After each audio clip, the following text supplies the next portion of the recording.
Had a very interesting exchange in a French bakery yesterday. I'm here in Nice in the Côte d'Azur, where I used to live. I come back now every couple of months. Anyway, some friends of mine own the best, what I consider the best boulangerie. That's a big statement.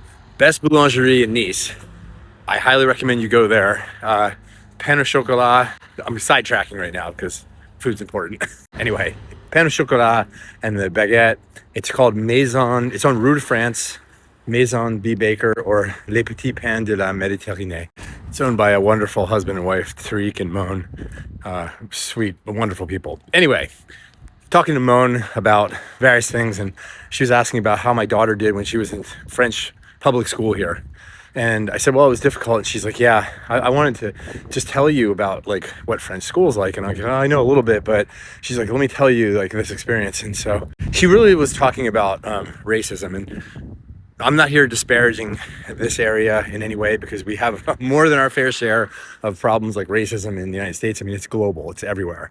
But I think as a white person, we walk around just not realizing the extent to which other people are living in cruelty and oppression. And whenever I see it, it's always sobering. So she was saying how, I was just telling her like how wonderful that they are, and blah, blah. And she was like, there's people who come in here and they're like, what? You guys aren't French, you're Algerian. Oh, how come you don't have Algerian specialties? Like, what's up with that? Well, we're just a traditional French bakery. They're like, no, you should have Algerian food. Like these are like French people who are like, what are you doing making French food? And I was shocked by that. I mean, obviously, we're talking about edge cases. This is not the average person walking around here. People are incredible here, friendly, as I've talked about a million times, how friendly and sweet and amazing they are. It's not a commentary on this area. It's just, this is everywhere. We're certainly seeing our fair share of it under our current president in the United States. Anyhow, as we're having this conversation, this guy walks in that they know. He owns a business a couple doors down. He's clearly from another country as well. I don't know where. Probably might have been Algeria, but it doesn't matter. So he was like, yeah, well, when I was in school, let me tell you about school.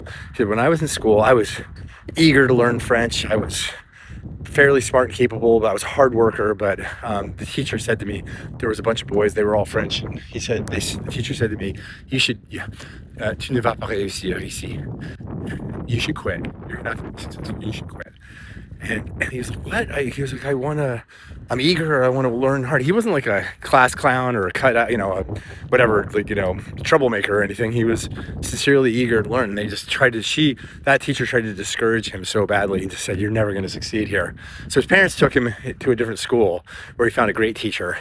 And the upshot of the story is, not only did he succeed in school, he ended up becoming a professor. And I just thought that was a really cool story of overcoming. But you could see the look in his face when he was telling the story. That's about, how this person just tried to hurt him at such a young age and poison him educationally. Anyway, I don't have a point in this, just sharing like little things that as I get to be friends with people and the layers peel back, you start to see things that you don't see as a tourist, that you don't see even if you're living here for a short period of time.